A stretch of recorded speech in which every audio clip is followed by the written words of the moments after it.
ఎందుకలా అంటావు? బాధ అణుచుకున్న స్వరంతో అన్నాడతను. సీత చటుక్కున తలెత్తింది. తడితో నిండిన ఆ కళ్ళు రోషంగా చూశాయి. మిమ్మల్ని నేనేమీ అనటం లేదండి. నా దురదృష్టాన్ని నిందించుకుంటున్నాను. వెళ్ళండి. నాకు బాగా తగ్గింది. మీరు ఆఫీస్కి వెళ్ళండి. అతనేం మాట్లాడలేదు. సీత తలమీద ఎడంచేయి వేసి కుడి చేత్తో బలవంతంగా గ్లూకోజ్ నీళ్లు పట్టాడు. సీత గిలగిల్లాడింది. పళ్ళు బిగబట్టింది. నాకొద్దు, నేను తాగను. నా గొంతులో మీరు బలవంతంగా పోయలేరు. గ్లాసు విసురుగా తోసేసింది. గ్లాసు వెళ్ళి దూరంగా పడి ముక్కలయింది. గదిలో ఒక్క క్షణం భయంకరమైన నిశ్శబ్దం ఏర్పడింది. ఇద్దరూ ఒకరినొకరు చూస్తూ నిలబడ్డారు. సీత కళ్ళల్లో రోషం, అవమానం బుసలు కొడుతున్నాయి. మెల్లని స్వరంతో అంది, వెళ్ళండి, ఇక్కడ్నుంచి వెళ్ళండి. సీత, వెళ్ళండి, ప్లీజ్ వెళ్ళండి. మీకే చెప్పేది. నా ఎదురుగా నిలబడి నన్ను చిత్రవద చేయొద్దు. 4 రోజుల నుంచి చూస్తున్నాను. మీ ఈ మంచితనపు నటన చూస్తుంటే నాకు రోత పుడుతోంది. మీరెందుకిలా చేస్తున్నారో నాకు తెలుసు. నేను చెబుతున్నాను, నేను పడిన బాధ ముందు నా దెబ్బల బాధలు బాధగానే లేవు. అంతా మీ ఇష్టప్రకారమే జరుగుతుంది, సరేనా? మీరు దానికోసం ఇంకో వ్యక్తిగా నా కళ్ల ముందు నిలబడాల్సిన అవసరం లేదు. ఇన్నాళ్ళు నేను మిమ్మల్ని ఎందుకు గౌరవించగలిగానో తెలుసా? మీరు నా దగ్గర ఏదీ దాచలేదు. నా మీద అసహ్యం రవ్వంత కూడా మీ మనసులో దాచుకోలేదు అంది. సీత అసహనంగా అన్నాడు. నన్ను ఆ పేరుతో పిలవకండి. అయిన వాళ్ళు ఆత్మీయులు మాత్రమే అలా పిలుస్తారు. పరాయి వాళ్ళంతా దేవి అని పిలుస్తారు. నా మానానికి నన్నెలాగూ వదిలేసిన వారు ఇంక నా జోలికి మీకెందుకు? నేనెలా పోతే మీకెందుకు? సీత పక్కకి వాలి దిండులో తలదూర్చుకుంది. ఎవరున్నారు నాకు? నేనెవరికి కావాలి? ఎవరికీ అవసరం లేదు. సీత ఏడవసాగింది. విద్యాపతి అక్కడి నుంచి మెల్లిగా యువతలికి వచ్చేశాడు. గదిలో నుంచి సీత ఏడుపు వినిపిస్తూనే ఉంది. ఆ ఏడుపు అతని గుండెలని చురకతితో చీలుస్తున్నట్టుగా ఉంది. అతనికి వెళ్ళి సీతని ఓదార్చాలని ఎంతగానో ఉంది. కాని అతని స్పర్శ తగిలితేనే సీత ముడుచుకుపోతున్నట్లుగా అవుతోంది. ఏం చేయటం? అతనికి ఈ వారం రోజుల్లో సుందరమైన కలల్లో నుంచి ఒక్కసారిగా భూమి మీద పడినట్లుగా ఉంది. ఇన్నాళ్ల నుంచి అతను సీతను పెళ్లి చేసుకున్నా ఇందిరతో మానసికంగా కలల గోళ్లలో తిరుగాడుతూ బ్రతుకుతున్నాడు. సీత యాక్సిడెంట్ అతనికి ఒక కొత్త విషయం తెలియజేసింది. సీతని తను అమితంగా బాధపెడుతున్నాడు. అది తన దోషం కాదా? నా తప్పేమిటి అని సీత కలవరింతలతో ఏడుస్తూ అంటుంటే అతను విని నిర్ఘాంతపోతున్నాడు. నిజమే, సీత తప్పేమిటి? అతని మనసులో 24 గంటలు ఇదే ప్రశ్న వేధిస్తోంది. తను ఇన్నాళ్లు ఎంత స్వార్థంగా ఆలోచిస్తున్నాడు. కేవలం తన సుఖం తాను చూసుకుంటున్నాడు. అవతల మరో వ్యక్తిని బాధకి గురిచేస్తున్నానని అనుకోలేదు. మై గాడ్, తనేనా ఈ పని చేసింది? అతనికి అయోమయంగా తికమకగా ఉంది. మనసు సుఖాన్ని కోరుకుంటోంది. ఇందిరికి దగ్గరవటం తప్పు కాదంటోంది. కాని అంతరాత్మ నిలదీస్తోంది. అమాయకురాలికి అన్యాయం చేయటం కంటే ఘోరమైన అపరాధం ఇంకోటి లేదంటోంది. ఇదేనా నీ చదువు సంస్కారం అని నిలదీస్తోంది. వరండాలో నిలబడిన విద్యాపతి దగ్గరికి తల్లి వచ్చింది. ఆవిడ చేతిలో చిన్న గిన్నెలో పాలుపోసిన క్యారెట్ ఫ్లేక్స్ ఉన్నాయి. ఆవిడ కొడుకును చూడగానే అనేసింది, విద్య, సీత మరియు బొత్తుగా ఏదీ నోటి దగ్గరికి రానీయటం లేదురా. నేను తీసుకువెళ్ళగానే అక్కడ పెట్టండి అంటుంది. ఇక తినదు. అది అలాగే ఉంటుంది. తినమని బలవంతం చేస్తే నాకు ఇష్టం లేదు, తినలేను అంటుంది. ఆవిడ గిన్నె విద్యాపతి చేతిలో పెట్టింది. నువ్వెళ్ళి ఇవ్వరా నాయనా, నీ మాట కాదనదు. ఒకవేళ కాదన్నా చెప్పుకోవాల్సిన వాడివి నువ్వు అంది. ఇంతలో చిన్న కూతురు పిలవడంతో ఆవిడ వెళ్ళిపోయింది. విద్యాపతి క్షణంసేపు తన చేతిలో తల్లి ఉంచి వెళ్లిన క్యారెట్ ఫ్లేక్స్ వైపు చూశాడు. ఆ తర్వాత స్థిరచిత్తుడిలా సీతగదిలోకి వెళ్ళాడు. అడుగుల చప్పుడు విని కూడా తల తిప్పి చూడలేదు సీత. శూన్యంలోకి చూస్తున్న దానిలా పడుకుంది. సీత, అతను పిలిచాడు. ఉలికి పడికి తిరిగి చూసింది. క్యారెట్ ఫ్లేక్స్ తెచ్చాను, తిను. నాకు ఆకల్లేదు. తింటుంటే ఆకలదే పుట్టుకొస్తుంది. సీత మాట్లాడలేదు. అతను వచ్చి మంచం మీద అంచున కూర్చున్నాడు. సీత అవతలికి జరిగింది. అతను చెంచాతో తీశాడు. నాకు ఆకలేదని చెబుతున్నానుగా. నువ్వు చెప్పేది అబద్ధం అని నాకు బాగా తెలుసు. చూడు, కోపం ఎవరి మీద వస్తే వాళ్ల మీద తీర్చుకోవాలి. ఒకరి మీద కోపం ఇంకొకరి మీద చూపించటం చాలా అన్యాయం అన్నాడు. ఇప్పుడు నేను ఎవరి మీద కోపం చూపించాను అంది. నా మీద నీకొచ్చిన కోపం నీ మీద నువ్వు చూపించుకుంటున్నావు. తప్పు చేసింది నేనైతే నిన్ను నువ్వు శిక్షించుకుంటున్నావు అన్నాడు. సీత చప్పున చూపులు పక్కకు తిప్పుకుంది. చూడు, మనిషన్న తర్వాత పొరపాట్లు చేయడం చాలా సహజం. నేను అతీతమైన వ్యక్తిని కాను, మామూలు మనిషిని. రా, తిను ప్లీజ్. అంతలో అక్కడికి సుభద్రమ్మ గారు కూడా వచ్చింది. తినమ్మా సీత, మా తల్లివిగా. తింటుంది. తినకపోతే ఈ ఇంట్లో ఇంకెవరు మంచినీళ్ళు కూడా ముట్టరు అన్నాడు విద్యాపతి. అదేమిటి అంది సీత. అదంతే అన్నాడు ఖచ్చితంగా. సీత బలవంతంగా తిన్నది. తను తీసుకుని తినబోతుంటే విద్యాపతి గిన్నె ఇవ్వలేదు, తనే తినిపించాడు. నాకు తగ్గింది, మీరు ఇక ఆఫీస్కి వెళ్ళండి అంది. నీకు తగ్గిందని నువ్వు చెప్పనవసరం లేదు. నేను తెలుసుకోగలను. నేను తెలుసుకున్న వెంటనే వెళతాను, సరేనా? ఆఫీస్కి వెళ్ళకపోతే మాత్రమే ఫోన్ ఉండనే ఉంది. ఫోన్ దగ్గరుంటే యావత్ ప్రపంచం మన దగ్గరికి వస్తుంది అన్నాడు. మీరు బయటికి వెళ్ళి వారం రోజులు అవుతోంది కదూ అంది. నా గురించి ఆలోచించటం మానేయ్, నీ గురించి ఆలోచించుకో. అతను మందులు తెచ్చి ఇచ్చాడు.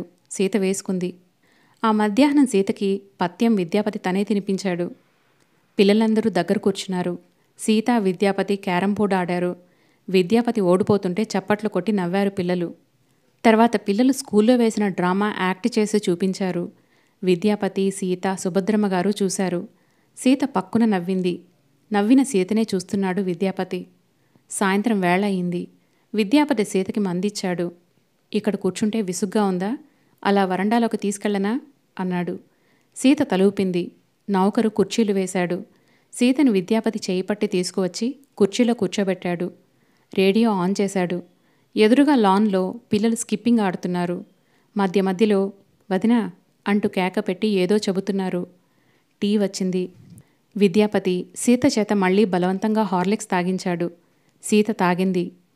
అతనే గదిలో నుంచి శాలువా తెచ్చి సీత భుజాల చుట్టూ కప్పాడు. సీత తలెత్తి చూసింది. ఆ కళ్లల్లో సంభ్రమం, తడి లీలగా మెరుస్తున్నాయి. అతనికి సీతని అలా సజీవంగా కూర్చొని ఉంటే మళ్లీ చూడాలనిపిస్తోంది.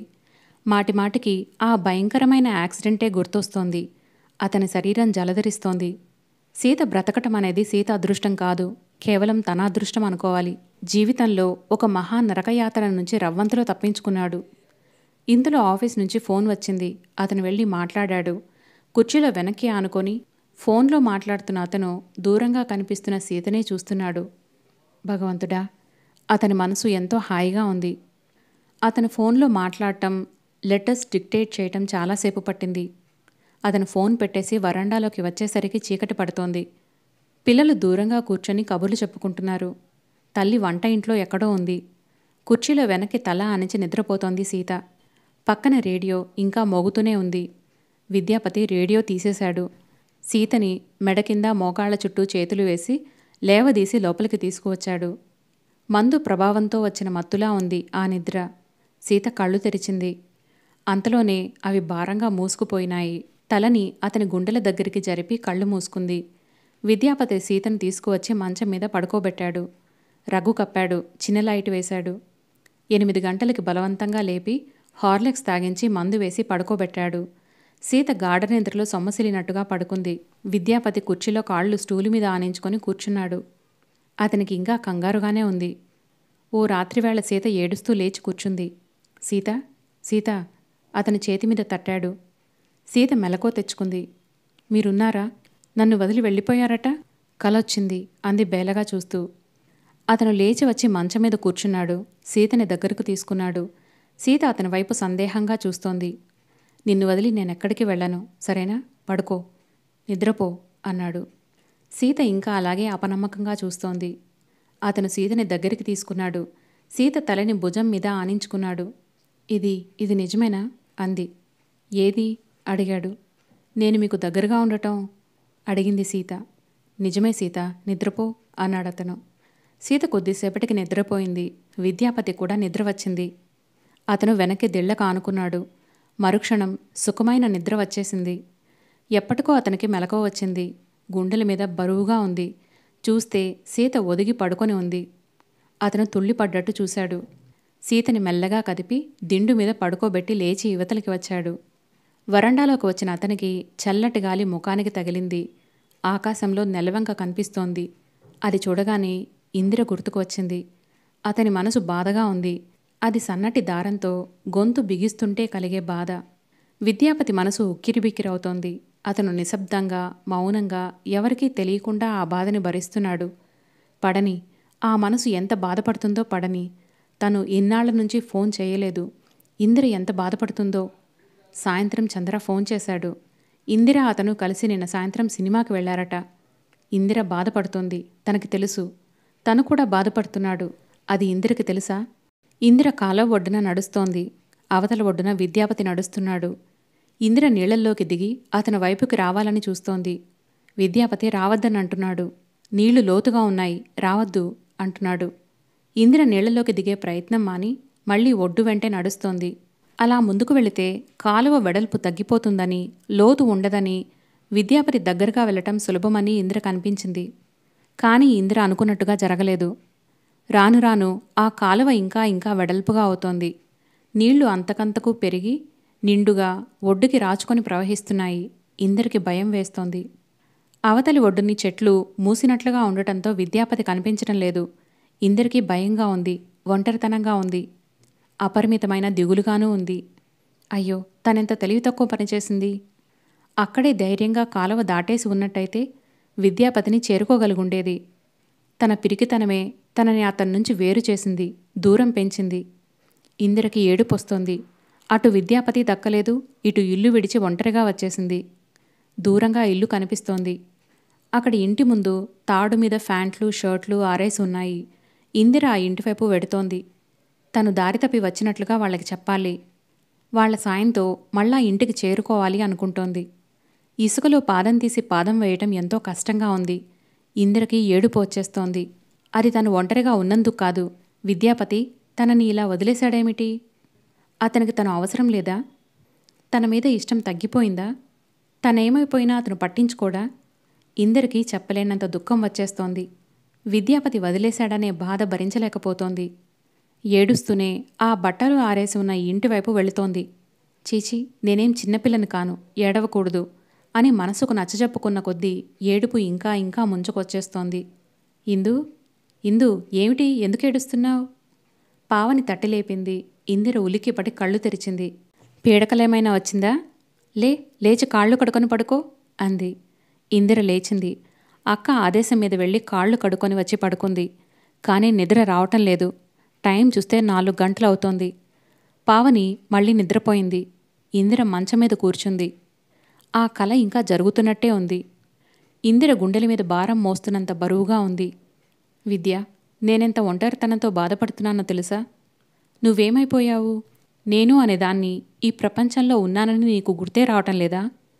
ఒక్క పూట ఫోన్ చేయకపోయావా? నువ్వు కనిపించకపోతే నేనెంత విలవిల్లాడిపోతానో నీకు తెలీదా? తెలిసి కూడా ఇలా మౌనంగా ఎందుకుండిపోయావు? ఇందిర కళ్ళల్లో గిర్రున నీళ్లు తిరుగుతున్నాయి. ఎన్నాళ్ళీ బాధ? ఇందిర భరించలేకపోతోంది. ఈ ఇల్లు ఎంత ఆశతో కొనుక్కుంది? ఈ ఇల్లు గురించి ఎన్నెన్ని ఊహించుకుంది? ఇప్పుడు జరుగుతున్నదేమిటి? ఇందిరకి ఆ ఇంటి నుంచి పారిపోవాలని అనిపిస్తోంది. ఈ ఇంట్లో తను విద్య కలిసి ఉంటానని అనుకుంది. ఇప్పుడు ఈ ఇల్లు చూస్తుంటే దేవుడు లేని గుడిలా అనిపిస్తోంది. ఇందిరకి ఈ ఇంటి నుంచి, ఈ ఊరి నుంచి ఎక్కడికైనా దూరంగా వెళ్ళిపోవాలని అనిపిస్తోంది. తను దూరంగా వెళ్ళిపోవాలి. తను కావాలంటే విద్యాపతి వస్తాడు, లేకపోతే తను అవసరం లేదన్నమాటే. మధ్యాహ్నం విశాఖపట్నం బాబాయ్ దగ్గర నుంచి వచ్చిన ఉత్తరం గుర్తుకు వచ్చింది. అక్కడ షిప్ యార్డ్లో మంచి ఉద్యోగం ఉందిట. నేను మీ పిన్ని పెద్దవాళ్లమయ్యాం. ఎవరైనా మా దగ్గరగా ఉండాలని మా ఆశ. మీ పిన్నికి నువ్వంటే ప్రాణమని తెలుసుగా. అందుకని ఇక్కడికి రమ్మనమని రాస్తున్నాను. ఈ ఉద్యోగం నీకు తప్పకుండా వస్తుంది. నీ బ్యాంకు ఉద్యోగం కంటే మంచిది. త్వరగా ప్రమోషన్లు వస్తాయి. నీకంతగా ఇష్టం లేకుంటే 4-5 నెలలు సెలవు పెట్టిరా. ఇక్కడ వాతావరణం నచ్చితేనే చేద్దువుగాని మీ పిన్ని మరీ మరీ చెబుతుంది. నువ్వు వస్తే మాకు చాలా సంతోషంగా ఉంటుంది. నీ ఉత్తరం కోసం ఎదురు చూస్తుంటాం. నువ్వు మా మాట కాదనవనే గంపెడంత ఆశతో ఈ ఉత్తరం రాస్తున్నాను. ఇందిర దిండు క్రింద ఉన్న ఆ ఉత్తరం తీసుకొని మళ్లీ చదివింది. తర్వాత సుదీర్ఘంగా ఆలోచనలో పడింది. మర్నాడు ఇందిర ఆఫీస్కి వెళ్ళలేదు. అదేమిటే ఇందు, ఆఫీస్ టైం అవుతుంటే ఇంకా స్నానం చేయకుండా అలాగే కూర్చున్నావే అంది పావని. ఆఫీస్కి వెళ్ళటం లేదక్కా అంది ఇందిర. వెళ్ళటం లేదా? ఎందుకని అడిగింది పావని. ఒంట్లో బాగాలేదు, నసిగింది. డాక్టర్ దగ్గరికి వెళ్తావా? పావని అడిగింది. అవసరం లేదు అంది ఇందిర. పావని ఇక మాట్లాడలేదు, తిరస్కరించలేదు. ఇందిర ఇంట్లో ఉంటుంది అంటే పావని ప్రాణం హాయిగా ఉంటుంది. ఇల్లు ఇందిర మీద వదిలేసి బజారుకి, స్నేహితురాలి ఇళ్లకి వెళ్ళవచ్చు. బజారు పని అంతా చక్కబెట్టుకొని రావచ్చు. 10:30 కల్లా పావని తయారయ్యి కామేశ్వరమ్మ గారికి ఒంట్లో బాగాలేదట, పలకరించొస్తానే అంటూ వెళ్ళిపోయింది. ఇందిర కూర్చుంది. లేచి స్నానం చేయబుద్ధి కాలేదు. ఇందిరకి ఆ ఇంట్లో అలా తను ఒంటరిగా కూర్చోవటం అంటే భయం వేసింది. జీవితమంతా ఇక ఇంతేనేమో. తనేం చేసింది? విద్యాపతికి దగ్గరగా ఉండటం కోసం స్నేహితురాళ్ళనందరినీ వదిలేసింది. బంధువుల ఇంటికి వెళ్లటం మానేసింది. ఇప్పుడు అతనే లేడు. ఈ ఒంటరితనం ఎలా భర్తీ చేసుకోవాలో తెలియటం లేదు. ఇందిరకి జీవితమంటే వైరాగ్యంగా అనిపించసాగింది. పెద్ద అనుభవం మీద పడినట్లుగా, మనసు భారంగా, విరక్తిగా ఉంది. ముదిమి వచ్చేసినట్లుగా అనిపిస్తోంది. తనలో హుషారంతా ఏమైపోయిందో. మనసు కాస్త సమయం దొరికితే కలలు కనేదే. ఇప్పుడు తనలో ఆ హుషారంతా ఏమైపోయింది? ఇదివరకల్లా జీవితం క్షణం తీరుబడి లేనట్టుగా గడిచిపోయింది. కాస్త సమయం దొరికితే విద్యాపతితో కలిసి గడిపేది. అతను ఎదురుగా ఉంటే అతనితో, అతను ఎదురుగా లేనప్పుడు అతని గురించిన ఆలోచనలతో సమయం గడిచిపోయేది. అతను వస్తానంటే ఏ చీర కట్టుకోవాలి, అతనికి తినటానికి ఏం పెట్టాలి, అతనితో కలిసి ఎక్కడికి వెళ్ళాలి అని అనేకమైన ఆలోచనలు. అతను వచ్చి వెళ్ళిపోతే ఆ మాటలు, చేష్టలు, కవ్వింపులు, ఆ జ్ఞాపకాలు మళ్ళీ అతను వస్తానని అనే వరకు ఈ జ్ఞాపకాలే సరిపోయేవి. కాలం పందెం గుర్రంలా పరిగెత్తేసింది. ఇప్పుడు కుంటి గుర్రంలా నడుస్తోంది.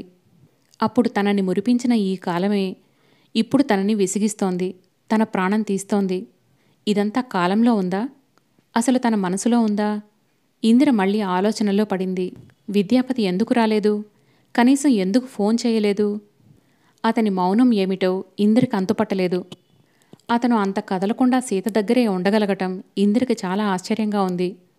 ఆ ఆశ్చర్యంలో నుంచి చిరాకు, చిరాకులో నుంచి కోపం వచ్చేస్తున్నాయి. లేదు లేదు, అతని స్వభావం తనకి బాగా తెలుసు. అతనికి ఎవరినీ బాధ పెట్టే స్వభావం కాదు. ఏదో అయింది, ఏదో చెప్పలేని కారణం ఉంటుంది. పోనీ కనీసం ఆ కారణమైనా తెలిస్తే బాగుండును. తన ప్రాణం హాయిగా ఉంటుంది. ఇంతలో అడుగుల చప్పుడయింది. ఇందిర తలెత్తి చూసేసరికి అప్పటికే చంద్ర లోపలికొస్తున్నాడు.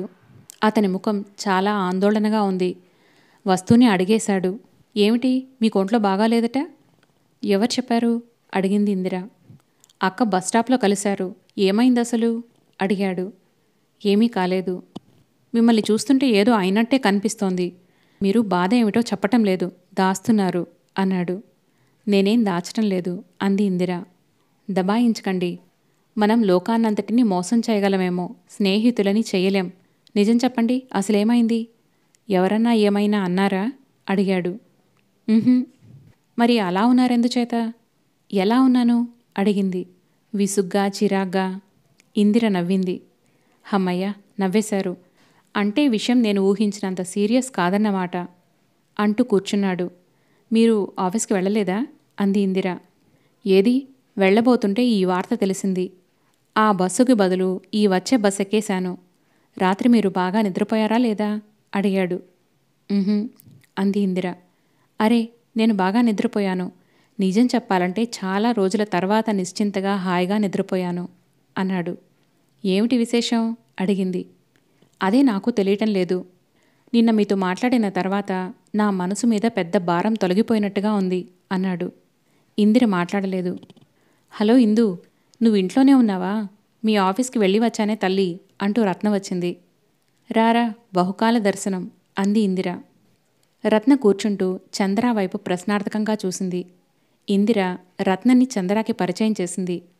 రత్న వేషభాషల్లో మార్పు వచ్చింది. ఖరీదైన చీర కట్టుకుంది. మెడలో చేతులకి నగలు కనిపిస్తున్నాయి. బ్యాగ్లో నుంచి శుభలేఖ తీసిచ్చింది. గురువారం 14వ తేదీ పెళ్ళి. సిగ్గుపడుతూ చెప్పింది. నిజంగానా?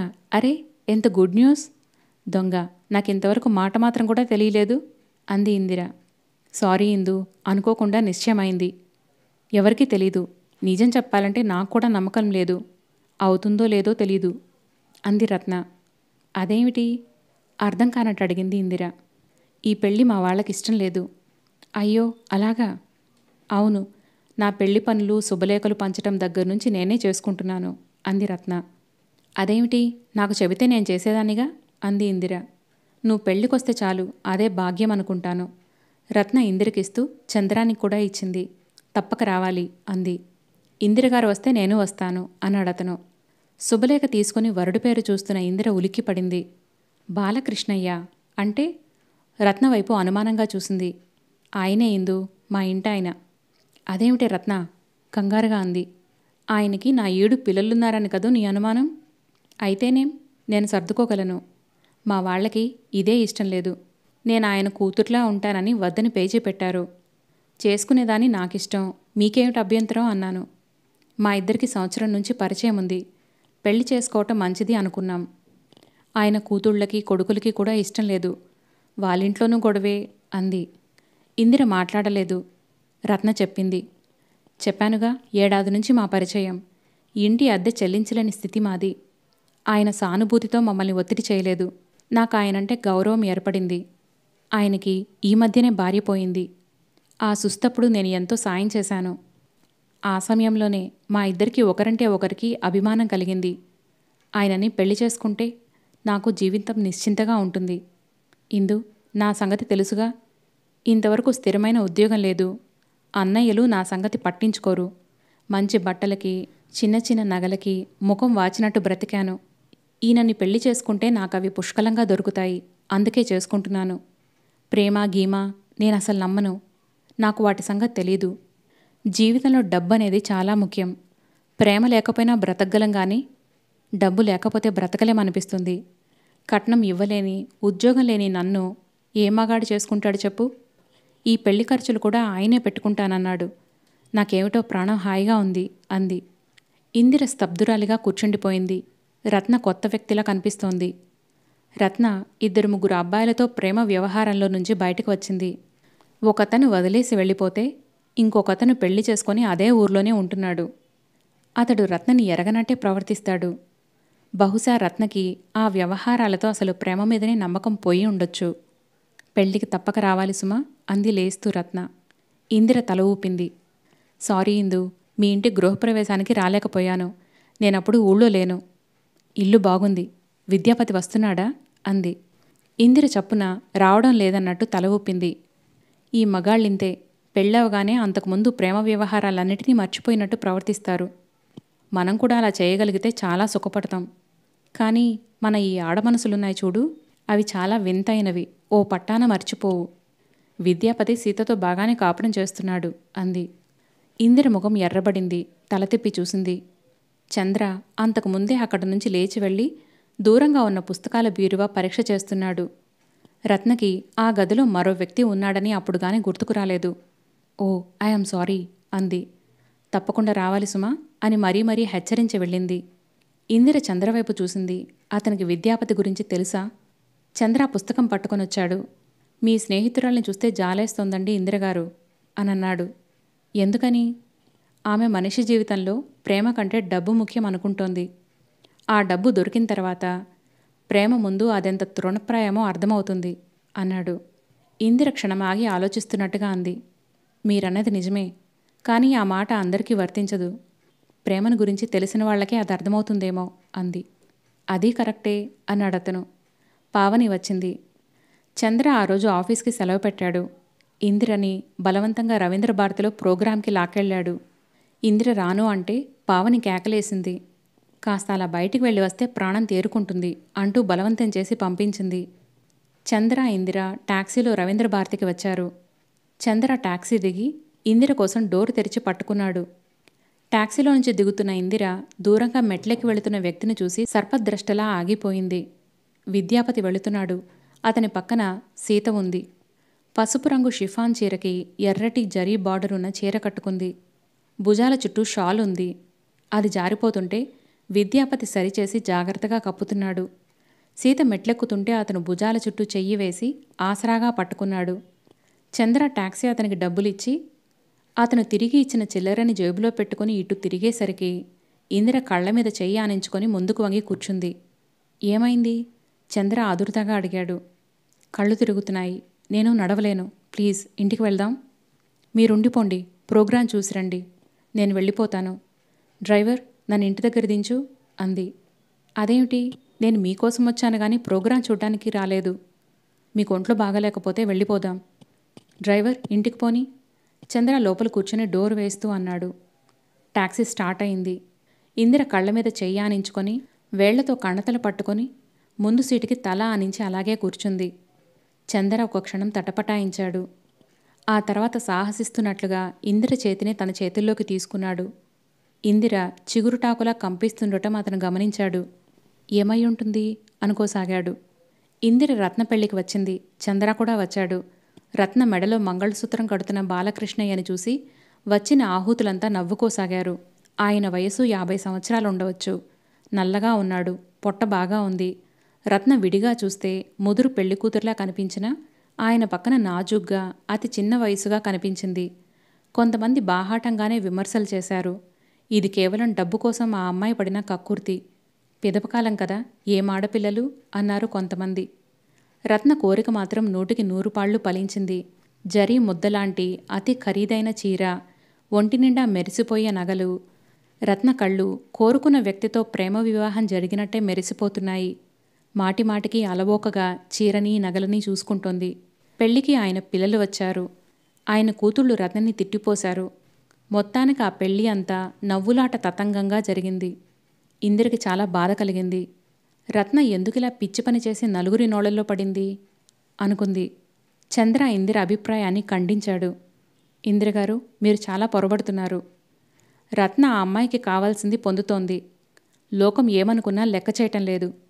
ఆ తెగింపు ఉన్నవాళ్లకి జీవితం సుఖంగానే గడుస్తుంది. ఏ తెగింపు లేని మనలాంటి వాళ్లమే త్రిశంకు స్వర్గంలో వేళ్లాడుతూ ఉంటాం అన్నాడు.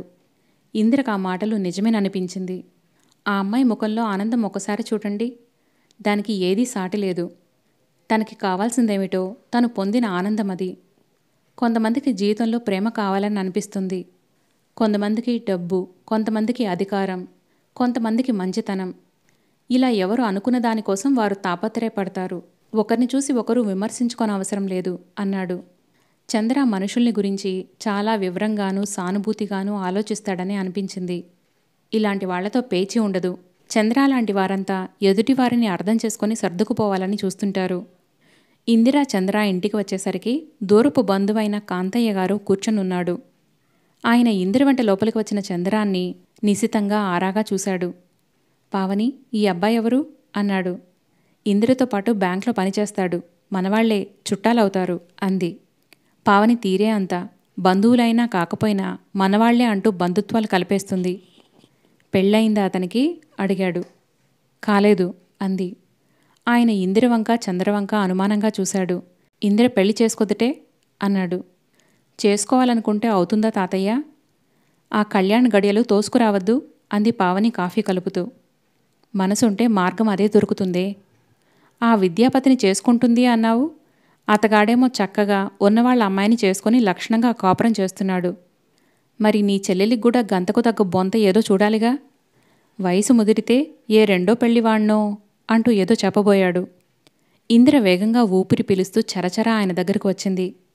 తాతయ్య, నా పెళ్లి సంగతి నీకెందుకు అంది. ఆయన కాస్తా కూడా బెదర్లేదు. అదేమిటమ్మా, నా తమ్ముడు మనవరాలివి. నీ సంగతి నేను కాకపోతే ఇంకెవరు అడుగుతారు? అప్పుడేమో ఆ విద్యాపతితో తిరిగావు, ఇప్పుడేమో ఈ కుర్రాడితో తిరుగుతున్నావని అందరూ అంటున్నారు. నా జీవితం నాది అంటే ఎలాగే? మనకు కుటుంబ గౌరవం అంటూ ఒకటి ఏడిసిందిగా. పెళ్లి ఊసు లేకపోతే ఇంటి పట్టున కూర్చో. నువ్వింట్లో కూర్చొని ఏం ఏడిసినా ఎవరికి అవసరం లేదు. మరీ బజారున పడితే ఎలా అన్నాడు. తాతయ్య, అప్పటికే పావని అక్కడికి వచ్చింది. దాని సంగతి నీకెందుకు ఊరుకో అంది. ముందు ఆయన్ని ఇంట్లో నుంచి వెళ్ళమని చెప్పు. ఇంకెప్పుడు ఈ గుమ్మం తొక్కొద్దని చెప్పు. ఇందిర అరిచింది. ఇదిగో అమ్మాయి, మాటలు మర్యాదగా రాని. ఇది నీ ఇల్లా, మా పావనిల్లు అన్నాడతను. పావని ఇబ్బందిగా చూసింది. అందరూ ఇది పావని ఇల్లే అనుకుంటున్నారు. పావని అలాగే చెబుతోంది. పావని కంగారు పడింది. ఇది ఎవరిల్లు అని ఇప్పుడు తర్కం వద్దు, నువ్వెళ్ళు. ఆయన ఉత్తరీయం చేతికిచ్చి బలవంతంగా చేయి పట్టి లేపింది. వెళతాలేమ్మా, వెళ్లకుండా ఇక్కడేం కూర్చోను. ఏదో అయిన వాళ్ళు నా పిల్లలే కదా అని చెప్పాను అంటూ ఆయన వెళ్ళిపోయాడు. అడ్డమైన వాళ్ళని ఇంటికి చేరుస్తావు నువ్వు. వాళ్ళు వచ్చి ఇష్టం వచ్చినట్టు వాగుతుంటే పడి ఉండమంటావు. ఇందిర అక్క మీద విరుచుకుపడింది. ఏదో పెద్ద అయినా నువ్వు నా నోరు మూయించగలవు కానీ లోకం నోరు మూయించగలవా? లక్షణంగా అన్ని విధాలా ఉన్నదానివి. పెళ్ళి ఎందుకు చేసుకోవు? ఇంకా ఆ విద్యాపతి నిన్ను ఉద్ధరిస్తాడనా అడిగింది పావని. అక్క, అతని మాట ఎత్తొద్దని నీకెన్నిసార్లు చెప్పాను? ఇందిర అక్కడ నిలబడలేనట్టుగా గబాల్న వెళ్ళి తలుపులు మూసుకుంది. చెబుతావే, చెబుతావు. నీ తోడబుట్టి నీ కష్టసుఖాలు పంచుకున్న నాకంటే అతనే నీకెక్కువ. అతడే నిన్ను ఉద్ధరించాడని పావని అరిచింది. తర్వాత చంద్రం వైపు తిరిగింది. ఏమండి చంద్రం గారు, చెప్పండి. ఆ విద్యాపతిని ఈవిడగారు పెళ్లి చేసుకుందామని అనుకుంది. ఆయనేమో ఆ డబ్బుగల సీతని పెళ్లి చేసుకున్నాడు. ఈవిడ మీద నిజంగా ప్రేముంటే ఆయనగారు అలా వేరే పెళ్లి చేసుకునేవాడా అంట. అయినా దీనికి సిగ్గులేదు. తన సంగతి తను చూసుకోదు. ఇంకా అతన్ని పట్టుకొని వేళ్లాడతానంటోంది. తను నలుగురిలో నవ్వులు పాలై మమ్మల్ని నవ్వులు పాలు చేస్తోంది. చీచి, ఎక్కడికైనా వెళ్లాలంటే భయంగా ఉంది. అదో సొద. లోకం సంగతి మనకు అవసరం లేదు, కానీ లోకానికి మన సంగతులన్నీ కావాలండి. మీరే చెప్పండి, నేనిప్పుడు అన్నదాంట్లో ఏదైనా తప్పుందా? ఆ విద్యాపతిని మర్చిపోయి వేరే పెళ్లి చేసుకోవే అమ్మా అంటున్నాను. నీకేం తక్కువ అని అంటున్నాను. నీ జీవితం ఎందుకు వృధా చేసుకుంటావు అని అడిగాను. ఇదేనండి నేననే మాట. మీరే న్యాయం చెప్పండి అంది పావని. చంద్రం విమూఢుడైనట్లు చూస్తున్నాడు. విద్యాపతి, ఇందిర, మై గాడ్, అతని తల తిరుగుతోంది.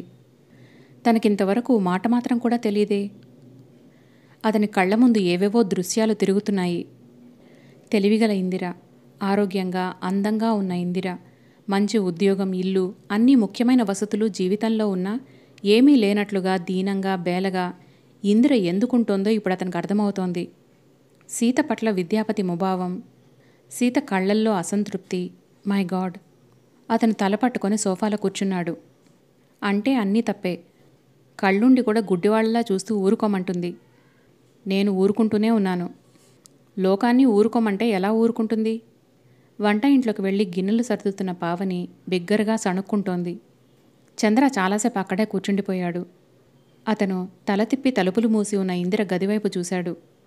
ఒక్క క్షణం వెళ్ళి ఆ తలుపులు బద్దలు కొట్టి అయినా సరే తెరిచి ఇందిర దగ్గరకు వెళ్ళి మాట్లాడాలని అనిపించింది. Fool, you fool. నేను చేసిన తప్పునే నువ్వు చేస్తున్నావు. నేర్చుకో. నా అనుభవం నుంచి నువ్వు నేర్చుకో. ఈ జీవితం మనది. ఎవరికోసమూ ఇది వృధా చేయకూడదు. నువ్వు పిచ్చి మమకారంలో పడి అతి విలువైన కాలాన్ని వృధా చేసుకుంటున్నావు అని చెప్పాలని అనిపించింది. ఇందిర అంటే ఆ క్షణంలో అతనికి చెప్పలేనంత కోపంగానూ జాలిగానూ కూడా అనిపిస్తోంది. కోపం, జాలి సమపాళ్లలో నిండిన భావం అది. అతనికి ఇందిర స్థితి అర్థమైంది. ఇందిర భయంకరమైన ఒంటరితనపు సమాధిలో ఇరుక్కుపోయింది. దాని నుంచి ఆమెని లేవనెత్తాలి. ఎలా ఎత్తాలి అంటే, ఇందిరకి తనకి మధ్య ఉన్న స్నేహం చాలా? అంతకంటే ఇంకో భావం లేదా? ముందు తన మనసేమిటో తను తెలుసుకోవాలి. Indira, Vidyapati, my God. అతను ఊహించలేని ఈ నిజం తెలుసుకోగానే తల తిరిగిపోతున్నట్లుగా ఉంది. ఇందిరను మరింత దగ్గరగా తీసుకోవాలా? లేక వీపు తిప్పి ఆమె ముఖం చూడనట్టుగా తిరిగి వెళ్ళిపోవాలా? అతనికి చాలా ఈర్ష్యగా ఉంది, సానుభూతిగా కూడా ఉంది. ఇందిర ఇంకొకరిని ఇష్టపడుతోందన్న సత్యం భరించలేకపోతున్నాడు. ఇందిరని మూసి ఉన్న ఆ గది తలుపుల నుంచి యువతలకి లాగాలి. మళ్ళీ మళ్ళీ అదే భావం. అతను అక్కడ ఒక్క క్షణం కూడా నిలబడలేకపోయాడు. ఈ రోజుల్లో పిల్లలకి ఏమీ చెప్పలేమండి. అంతా వాళ్ళ ఇష్టమంటారు. వాళ్ళకేం తెలీదు. అనుభవాల మొటిక్కాయలు తగిలి బొప్పెలు కడితే గాని జీవితం అంటే అర్థం కాదు. కాఫీ కప్పుతో వచ్చిన పావని హాలు ఖాళీగా ఉండటం చూసి ఆగిపోయింది. చంద్ర లేడు, వెళ్ళిపోయాడు. ఇందిర గది తలుపులు మూసి ఉన్నాయి. పావనికి తెలుసు, ఇందిర కనీసం ఒక రోజైనా అన్నం తినదు, నీళ్లు తాగదు. విద్యాపతి పేరు ఎవరైనా ఎత్తి ఏదైనా అంటే దానికి అంత కోపం. పావని నిట్టూర్చి లోపలికి వెళ్ళిపోయింది. అన్నయ్య, అన్నయ్య, చూసావా వదిన ఏం చేసిందో?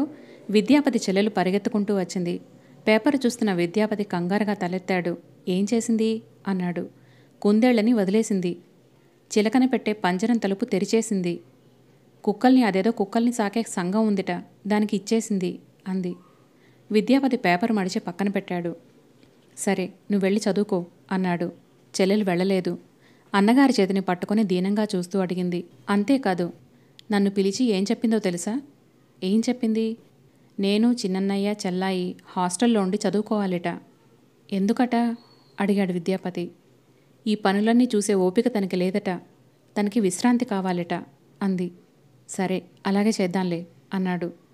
అన్నయ్య, నేను హాస్టల్కి వెళ్ళను, నువ్వు వదినతో చెప్పవు అంది. చెబుతాలే అన్నాడు విద్యాపతి. వదినని మేము అస్సలు విసిగించాం. ఏదీ కావాలని అడగం. ఫస్ట్ మార్కులు వచ్చేటట్టు చదువుకుంటాం. హాస్టల్కి వెళ్ళమన్నయ్య ప్రాధేయపడుతున్నట్టు అడిగింది. అలాగే అన్నానుగా. చెల్లెల్ని పంపేసరికి అతని తల ప్రాణం తోక్కొచ్చింది. కొద్దిసేపైన తర్వాత విద్యాపతి సీతగదిలోకి వచ్చాడు. సీత అక్కడ టేబుల్ దగ్గర కూర్చొని ఉత్తరం రాసుకుంటోంది. సీత పిలిచాడతను. సీత ఆ పిలుపు వినగానే ఉలికిపాటుగా తలెత్తి చూసింది. అతన్ని చూడగానే రాయటం ఆపు చేసి పెన్ను పక్కన పెట్టింది.